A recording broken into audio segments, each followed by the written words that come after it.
नमस्कार, मैं पुनीत पाठक हूं और आप देख रहे हैं छत्तीसगढ़ की बात। बहुत स्वागत है आप सबका। छत्तीसगढ़ में विधानसभा चुनाव से पहले दोनों पक्ष यानी सत्ता पक्ष और विपक्ष अपने कार्यकर्ताओं को ट्रेनिंग और टास्क देने में जुट गए।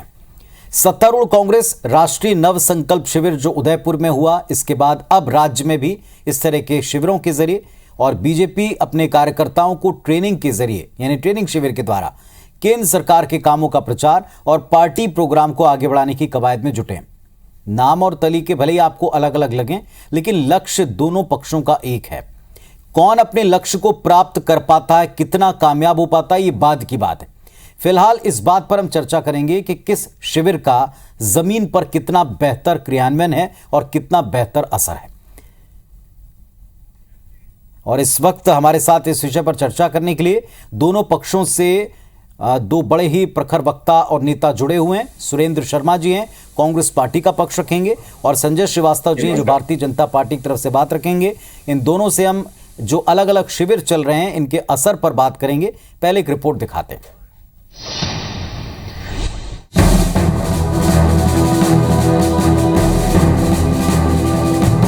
कांग्रेस ने राष्ट्रीय स्तर पर उदयपुर में नव संकल्प शिविर किया, जिसके बाद छत्तीसगढ़ कांग्रेस अब जिला स्तर पर नव संकल्प शिविर के जरिए मिशन 2023 की तैयारी शुरू कर चुकी है। पार्टी ने एक नया नारा दिया है, भारत जोड़ो। इन शिविरों के जरिए संगठन में रिक्त पदों पर तय समय में नियुक्ति, पदयात्रा निकालने, मंडल कांग्रेस कमेटियों के गठन करने, एक व्यक्ति एक पद नियम लागू करने, युवाओं की 50% भागीदारी तय करने के पार्टी के निर्णय को आगे बढ़ाया जा रहा है। पदयात्रा के हमारे कार्यक्रम है, उसके संदर्भ में हम लोगों ने लोगों से संपर्क करने का जो कार्यक्रम है उसके संदर्भ में, और हमारे प्रदेश की जो योजनाएं हैं उसको लोगों तक कैसे पहुंचाएंगे, विस्तृत विचार विमर्श करने का काम इन संकल्प शिविरों के माध्यम से हो रहा है। उधर 2023 के लिए भाजपा भी तैयारी में जुट चुकी है। एक और मोदी सरकार के 8 साल पूरे होने पर केंद्रीय योजनाओं का जमकर प्रचार हो रहा है, तो दूसरी तरफ भाजपा की विचारधारा और संगठन के कामकाज से जुड़े 15 बिंदुओं पर प्रशिक्षण शिविर लगाए जा रहे हैं। प्रदेश के 15 जिलों में भाजपा का प्रशिक्षण शिविर हो भी चुका है। ये प्रशिक्षण एक सतत प्रक्रिया है। भारतीय जनता पार्टी में मंडलों के प्रशिक्षण हो चुके हैं, अब कुछ जिलों के हुए हैं, कुछ जिलों के होने वाले हैं। तो तैयारी दोनों तरफ जारी है। कांग्रेस नव संकल्प शिविर के जरिए तो बीजेपी प्रशिक्षण शिविर के जरिए अपने कार्यकर्ताओं को चार्ज कर रही। दोनों दल यूथ को पार्टी से जोड़कर पार्टी की रीति नीति और कार्यक्रमों को आगे बढ़ाने पर फोकस कर रहे हैं। अब सवाल ये, किसकी रणनीति कितनी कारगर साबित होती है। राजेश मिश्रा, IBC 24, रायपुर। तो हमारे साथ में दोनों पक्षों से दो बहुत ही सक्षम नेता हैं अपने अपने पक्ष के बारे में बताने के लिए। नमस्कार सुरेंद्र शर्मा जी और संजय जी, आपको भी बहुत नमस्कार। सुरेंद्र जी, चर्चा की शुरुआत आप ही से करते हैं। कांग्रेस पार्टी नारा दे रही कि आप देश जोड़ें, और इसको लेकर संकल्प शिविर में जो उदयपुर में हुआ उसकी जानकारी और देश जोड़ने को लेकर यात्राओं पर तैयारी चल रही, इसकी क्या आवश्यकता आन पड़ी है देश जोड़ो की? देखिए पाठक, दरअसल में जैसा कि कहा गया, संकल्प शिविर एक सतत प्रक्रिया है। आज जिस तरह से कांग्रेस को चुनौतियों का सामना करना पड़ रहा है, इसलिए हमारे राष्ट्रीय स्तर के तमाम नेताओं ने उदयपुर में एक चिंतन शिविर का आयोजन किया, और जिसके निर्णयों के संबंध में अभी आपने अपने कैप्शन में दिखाया कि ये निर्णय लिया गया कि 50 साल से कम उम्र के लोगों को अधिक से अधिक संख्या में शामिल किया जाए। 90 से 180 दिन के अंतर्गत खाली जितने भी पद हैं उनको भर लिया जाए। एक व्यक्ति को एक पद की धारणा को मजबूत किया जाए। इसके अलावा टिकट में भी एक परिवार में एक व्यक्ति को टिकट देने की सामान्यता जो है वो निर्णय लिया गया है। इसके अलावा इन संकल्प शिविरों के माध्यम से छत्तीसगढ़ सरकार ने जो काम किया है पिछले 3.5 साल में, जो जन भावना के अनुरूप जो काम किया है उसको उसके प्रचार प्रसार की व्यवस्था, और अखिल भारतीय स्तर पर जो आज देश के सामने चुनौती है, जो कांग्रेस के सामने चुनौती है, उन सारे विषयों पर विचार विमर्श करने के लिए जिला स्तर पर संकल्प शिविर का आयोजन किया गया है, जिसमें मेरी जानकारी के हिसाब से लगभग 25 जिलों में ये संकल्प शिविर पूरा हो चुका है। 2-4 जिले बाकी हैं। जो कि शायद कल या परसों तक पूरे हो जाएंगे। भारत जोड़ो की आपका प्रश्न बहुत अच्छा है कि भारत जोड़ो की आवश्यकता क्यों पड़ी, क्योंकि भारत कांग्रेस पार्टी जोड़ने का काम करती है। कांग्रेस के इतिहास से लेकर आज तक अगर आपने देखा होगा तो मैं इस बात को कह सकता हूं कि 562 रियासतों को जोड़ने का काम कांग्रेस पार्टी ने किया। अनुसूचित जाति जनजाति के तमाम कमजोर तबके के लोगों को मुख्य धारा में जोड़ने का काम कांग्रेस पार्टी ने किया। छोटे और बड़े लोगों के बीच के दूरी को, खाई को कम करके एक व्यक्ति को एक मतदान करने का अधिकार कांग्रेस पार्टी ने दिया। भारत का संविधान कांग्रेस पार्टी ने दे करके इस देश को लोकतांत्रिक व्यवस्था प्रदान करके जो एक परिस्थितियां जो निर्मित की है, आज देश की आजादी के बाद भारतीय जनता पार्टी के 7 साल के कार्यकाल में, 8 साल के कार्यकाल में लगातार धार्मिक उन्माद, सांप्रदायिक उन्माद के जरिए भारत की जो परिस्थितियां हैं उसको तोड़ने के जो काम चल रहा है, इसलिए आज कांग्रेस पार्टी को महती आवश्यकता है कि भारत को जोड़ने के लिए फिर से अपना मुहिम चालू करे। जिस आंदोलन से कांग्रेस पार्टी उपजी है उस आंदोलन को पुनर्जीवित करके जनता के बीच में जाए, इसके लिए हमारी पार्टी ने तय किया है कि प्रत्येक विधानसभा क्षेत्र में 75 किलोमीटर की पदयात्रा होगी। ये 75 किलोमीटर की पदयात्रा 9 अगस्त से चालू होकर के 14 अगस्त तक चलेगी और 15 अगस्त को हम रायपुर में एक बृहद समागम करेंगे और इसके माध्यम से भारत को जोड़ने का जो अभियान है, भारत के इन लोकतांत्रिक व्यवस्थाओं को, भारत की लोकतांत्रिक परंपराओं को, भारत की समरसता को स्थापित रखने के लिए कांग्रेस के कार्यकर्ता तमाम पूरी तरह जुटेंगे। इस योजना के साथ हमारा ठीक है, पहले प्रदेश में संजय जी इसका वक्त है अब इस पर उत्तर लेने का। जैसे आपने सुना, एक तो कांग्रेस पार्टी भारत जोड़ने क्यों निकली और इसकी ज़रूरत क्या आन पड़ी, इस पर भी आप उत्तर दीजिएगा। दूसरा, आप भी अपने कार्यकर्ताओं को ट्रेनिंग दे रहे हैं, इसमें जो प्रशिक्षण दिया जा रहा है इसमें बात बताई जा रही कि 2018 से ही कार्यकर्ताओं की कुछ शिकायतें रहीं, उनको सुनकर वहीं के वहीं दूर करना इनके मूल लक्ष्य बताए जाते हैं, कितना सही?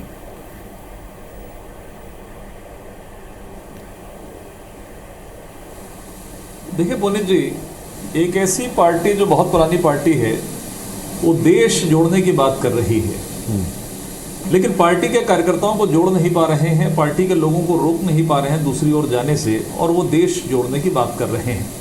मुझे ऐसा लगता है कि यदि सबको जोड़ना यदि है, देश जुड़ना चाहिए, निश्चित रूप से जुड़ना चाहिए, लोगों में आपस में एक सद्भावना होनी चाहिए, आपस में एक समन्वय होना चाहिए।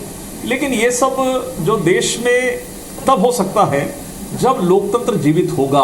किसी भी संस्था के अंदर में तब तक वो संस्था मजबूत रहती है जब तक वहाँ पर डेमोक्रेसी रहती है, वहाँ पर लोकतंत्र स्थापित होता है। और आंतरिक लोकतंत्र कांग्रेस का क्या समाप्त हो गया, ये किससे छिपा हुआ मामला नहीं है। ये केवल और केवल गांधी परिवार को बचाने के लिए, ये कांग्रेस के कार्यकर्ताओं को जोड़ने के लिए इस तरह की मुहिम को कर रहे हैं। राहुल गांधी या सोनिया गांधी जी को स्थापित करके, जबरदस्ती स्थापित करने के लिए इस तरह की क्रियाकलाप को कर रहे हैं। नव संकल्प शिविर का जो उदयपुर में संपन्न हुआ था, उसका जो मूलतः परिणाम सामने आया, जो कंक्लूजन हुआ, वो यही हुआ कि एन केन प्रकरण कांग्रेस की गद्दी पर राहुल गांधी को किस तरीके से बैठाया जाए। ये खुले तौर पर सामने बातें आई कि नेताओं ने वहां पर क्या काम किया, और अभी उसी दिशा में इस तरह की चीजों को आगे बढ़ाया जा रहा है। देखिए, दूसरा विषय, और हमने ये देखा भी, क्यों गांधी परिवार में आज ये कह रहा हूं, देखा 2 दिन पहले कि भ्रष्टाचार का विरोध करने के लिए तमाम कांग्रेस के नेताओं को, सांसदों को, पूर्व मुख्यमंत्री, मुख्यमंत्रियों को वहां पर एकत्रित किया गया ईडी के सामने। दूसरा विषय जो संकल्प शिविर नाम इन्होंने दिया है, जहां तक छत्तीसगढ़ का सवाल है, देखिए नव संकल्प शिविर, संकल्प अर्थात ये होता है कि किसी भी राजनीति के क्षेत्र में काम करते हैं, आम जनता के साथ में हम तमाम प्रकार के अपने संकल्प तय करते हैं। ये वही संकल्प जो 2018 में इन्होंने बनाया था कि तमाम प्रकार के संकल्प को बना ले, जनता के बीच में लेकर जाएं कि हमारी सरकार आएगी तो ये काम हो जाएंगे। अब ये 3.5-4 वर्षों में उसका पर्दाफाश हो गया है, उसका खुलासा हो गया है, लोगों को लग रहा है उनके साथ में विश्वासघात हुआ है। तो 2023 के लिए एक नया संकल्प कि किस तरीके से फिर छत्तीसगढ़ की जनता को हम भ्रमित करें और कुछ नए संकल्प हम इकट्ठे कर लें। मूलतः इन 2 बातों पर यह नव संकल्प शिविर, चाहे वो राष्ट्रीय स्तर का हो, चाहे प्रदेश स्तर का हो, और चाहे फिर जिले स्तर की बात करें, ये इस विषय को, इस मुद्दे को लेकर हो रहा है। इनका संकल्प, इनका छत्तीसगढ़ियावाद किस तरीके से टूटा, ये छत्तीसगढ़ की जनता ने बहुत अच्छी तरीके से देखा कि 3.5 साल तक स्वयं को छत्तीसगढ़िया, स्वयं को किसान का पुत्र, स्वयं को असली छत्तीसगढ़ी कहने वाले दो सांसदों के जब समय आया कि किसी का मान सम्मान स्थापित हो जाए तो चलिए। छत्तीसगढ़िया उनकी दोनों आंखों से हालांकि दो ट्रेनिंग छत्तीसगढ़िया शिविर के ऊपर नहीं ही दिखे। सवाल था, लेकिन आपने पूरी तरह से अभी उत्तर कांग्रेस का दिया, तो कांग्रेस की तरफ से उत्तर ले लूं, फिर आपके पास आता हूं मैं, ट्रेनिंग के ऊपर आता हूं। सुरेंद्र शर्मा जी, दोनों बातों का उत्तर दीजिएगा। आपको यात्रा क्यों करनी पड़ रही है और परिवार को स्टैब्लिश करने के लिए काम करें, दोनों आरोप लगाएं। देखिए, मैं तो इस बात की प्रतीक्षा कर रहा था कि संजय श्रीवास्तव ये कहें। इनके पास एकमात्र मुद्दा है भारतीय जनता पार्टी के पास कि कांग्रेस पार्टी के परिवार को, परिवारवादी ये पार्टी है, एक परिवार को ये सपोर्ट करते हैं। हाँ, हम सपोर्ट करते हैं, इसलिए सपोर्ट करते हैं कि एक ऐसा परिवार जो मोतीलाल नेहरू से लेकर जवाहरलाल नेहरू तक और देश के लिए प्राण गंवाने वाली इंदिरा गांधी से लेकर राजीव गांधी तक, ऐसा परिवार कोई दूसरा होगा नहीं। आपको मैं स्मरण दिलाना चाहता हूं आपके चैनल के माध्यम से कि 2004 में जब सरकार बनने की स्थिति आई तो श्रीमती सोनिया गांधी देश की प्रधानमंत्री बन सकती थी, मगर उन्होंने डॉक्टर मनमोहन सिंह को देश का प्रधानमंत्री बनाया। वो 2009 में जब हम पुनः स्थापित हुए तो राहुल गांधी देश के प्रधानमंत्री बन सकते थे, मगर डॉक्टर मनमोहन सिंह को कांग्रेस पार्टी ने आगे किया। तो जिस परिवार ने इस देश के लिए अपना सर्वस्व निछावर किया है, जिस परिवार के प्रति कांग्रेस पार्टी के लोगों में आस्था है, उस परिवार के प्रति हमारी निष्ठा है और इसको हम कोई तानाशाही ढंग से नहीं होता। संजय भाई को मैं बता देता हूं कि लोकतांत्रिक तरीके से ही होता है। हमारा जो संगठन में चिंतन शिविर में तमाम लोग इकट्ठे हुए, प्रदेश में तमाम लोगों ने संकल्प का अनुमोदन किया, लोकतांत्रिक तरीके से होता है। वहां पर जा करके वहां बात होती है, वहां प्रस्ताव रखे जाते हैं, अनुमोदन लिया जाता है और लोकतांत्रिक पद्धति में तो यही है। ऐसा लगता है सुरेंद्र जी, आपको जानकारी है कि 2004 में सोनिया गांधी जी को प्रधानमंत्री क्यों नहीं बनाया गया? आज मुझे लगता है उसका खुलासा यदि मैं करूंगा तो समय की बहुत कमी पड़ जाएगी। दूसरा विषय यह है कि इतनी ही लोकतांत्रिक पार्टी है तो क्या किसी एक पार्टी के अंदर में आपने ये विषय को देखा, क्या भारतीय जनता पार्टी में आपको ये दिखाई दिया कि लगभग 25 सालों से एक ही पार्टी के एक ही राष्ट्रीय अध्यक्ष लगातार, या वो सोनिया रिप्लेस होती है तो राहुल रिप्लेस होती है तो प्रियंका रिप्लेस होती है? ये तो हमारा कांग्रेस पार्टी का मामला है। हमारा हमको लगता है कि हमको इनको नेता बनाए रखने में अच्छा है, हमारे लिए हितकर है। ये कांग्रेस पार्टी तय करती है, भारतीय जनता पार्टी इस तरह का चिंता करने की आवश्यकता मेरे ख्याल से नहीं है। हो सकता है आपके यहाँ किसी ने बहुत अच्छा काम किया हो, उनका उदाहरण दीजिए। अरे कम से कम इनका उदाहरण मत दीजिए। नहीं, देखिए संजय भाई, कांग्रेस पार्टी ने 2004 से 2014 तक जो काम किया है उसके लिए देश ऋणी रहेगा।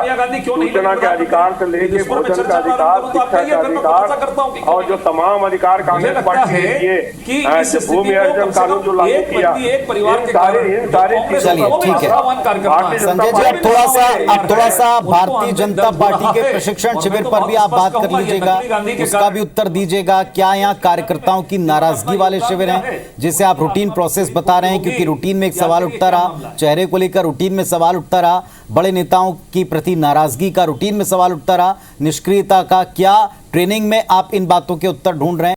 संजय जी, कैसे आप कांग्रेस पार्टी के नव संकल्प का अपने शिविर से उत्तर ढूंढ पाएंगे, तोड़ ढूंढ पाएंगे, इसके बारे में भी बताएं।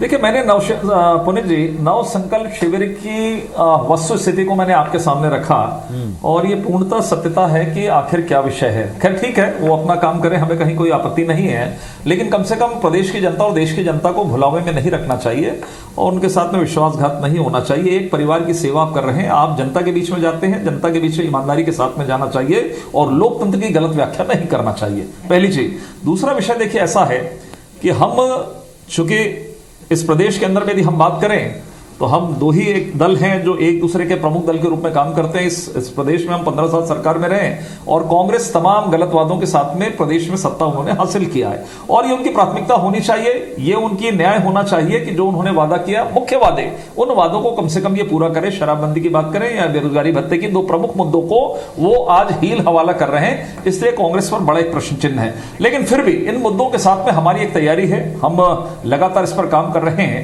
देखिए, भारतीय जनता पार्टी का जहां तक सवाल है, जो भी कार्यक्रम होते हैं पूरे राष्ट्रीय स्तर पर होते हैं। देखिए, चाहे प्रशिक्षण हमारा चल रहा है, हमारा प्रशिक्षण चालू हो रहा है, यही आरोप लग रहा है संजय जी, यही आरोप लग रहा है कि केवल केंद्र के कामों की ही ट्रेनिंग दी जा रही है कि केंद्र के काम आप पहुंचाएं लोगों तक, प्रदेश के नेताओं की और पिछली सरकार की बात ना करें। नहीं, देखिए ऐसा नहीं है, शायद जानकारी का अभाव है। नहीं, जानकारी का शायद अभाव है।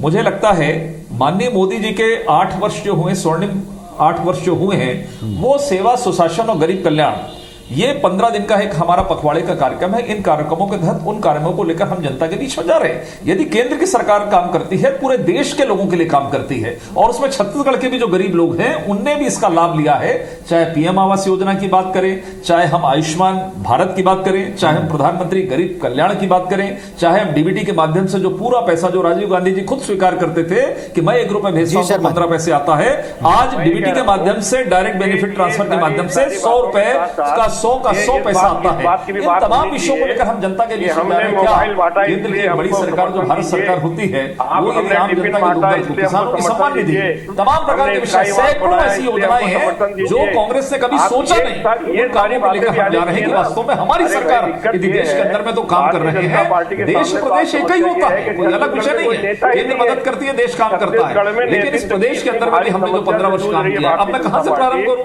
राज्य का निर्माण आखिर किसने किया? कांग्रेस बताएगी राज्य का निर्माण किसने किया? पूरी तरह से ये 58 वर्ष तक सरकार में थे, लगातार जितने चुनाव है, लेकिन ये राज्य का निर्माण नहीं करे, ये अपना निर्माण करने में लगे रहे कांग्रेस के लोग कि हम कैसे, हमारा निर्माण किस तरीके से हो जाए। इसमें ये 58 वर्ष लगे रहे, लेकिन इन्होंने छत्तीसगढ़ का निर्माण नहीं किया। वहां से यदि आज प्रारंभ करें तो 15 साल का आशीर्वाद छत्तीसगढ़ की जनता का, तमाम प्रकार की योजनाएं, तमाम प्रकार के इंफ्रास्ट्रक्चर से लेकर तमाम प्रकार की सुविधाएं, एम्स से लेकर आईआईटी से लेकर एनआईटी से लेकर तमाम प्रकार के शिक्षा संस्थान से लेकर यहाँ तक कि खाद्य सुरक्षा योजना, जो छत्तीसगढ़ का गरीब आदिवासी यदि भूखे पेट मारा जाता था, उसको रोकने का काम यदि किसी ने किया तो डॉक्टर रमन सिंह की सरकार ने किया। ये क्या है? शराब बंद कर देंगे, फिर बोलते हैं कि शराब हमारी संस्कृति है। ये इनका क्या हाल है? इनके डीएनए में क्या है? ये पूछे तो अपने नेताओं से। नेशनल हेराल्ड का केस देख के तो हम लोगों की आंखों शर्म से झुक गई। अरे भ्रष्टाचार है, ईडी जा रहा है, जांच हो रही है, दूध का दूध पानी का पानी हो जाएगा ईमानदार है तो। मेरा हुआ आदमी सैकड़ों लोगों को जो जमा करता है, उस दोनों पक्षों को छत्तीसगढ़ सुन रहा है। दोनों पक्षों को संजय जी और सुरेंद्र जी छत्तीसगढ़ सुन रहा है। एक तरफ अगर भारत जोड़ने के अभियान के ऊपर काम हो रहा है, तो दूसरी तरफ केंद्र की योजनाओं का प्रचार करने को लेकर ट्रेनिंग भी दी जा रही है। किसके साथ में जनता खड़ी है, किसके यात्रा को वो कामयाब बनाती है, वो आने वाले कुछ दिनों में तय होगा। लेकिन क्या पार्टी के भीतर कार्यकर्ता इन शिविरों में वैसे चार्ज हो रहे हैं, ये पार्टी नेता देख रहे हैं और समझ भी रहे होंगे। बहुत शुक्रिया फिलहाल आप दोनों का अपनी बात रखने के लिए। धन्यवाद, नमस्कार।